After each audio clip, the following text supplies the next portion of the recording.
différente avec chaque personne.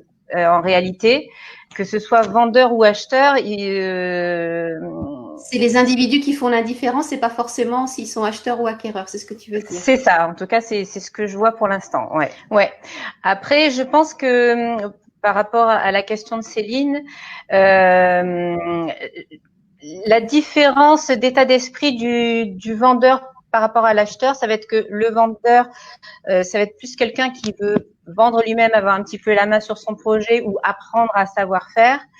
L'acheteur, pour l'instant en tout cas de ce que j'ai pu observer, ça va être plutôt éviter de se perdre dans le méandre des multiples agences, des multiples prix du marché qu'il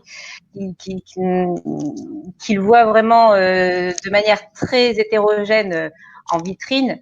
Et avoir quelqu'un pour les accompagner et sécuriser l'ensemble. Parce que, moi, une acheteuse que j'ai accompagnée, voilà, elle est quand même passée par agence, même en étant accompagnée par moi.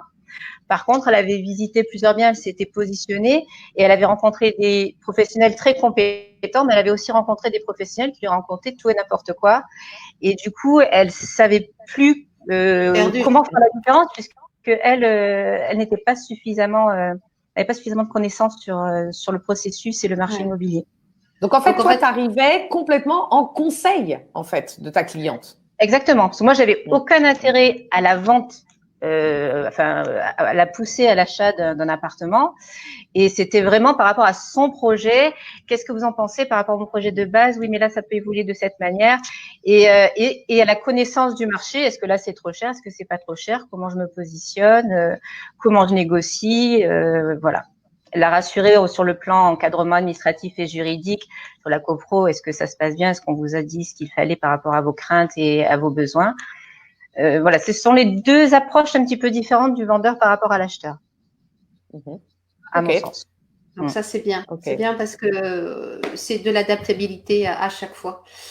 Voilà, c'est ce qu'on demande généralement, même à un agent immobilier. Voilà, c'est toujours intéressant d'avoir ces deux casquettes, d'avoir l'approche accompagnement et puis quelquefois être côté de celui qui vend. Donc c'est très complémentaire. Merci Nathalie pour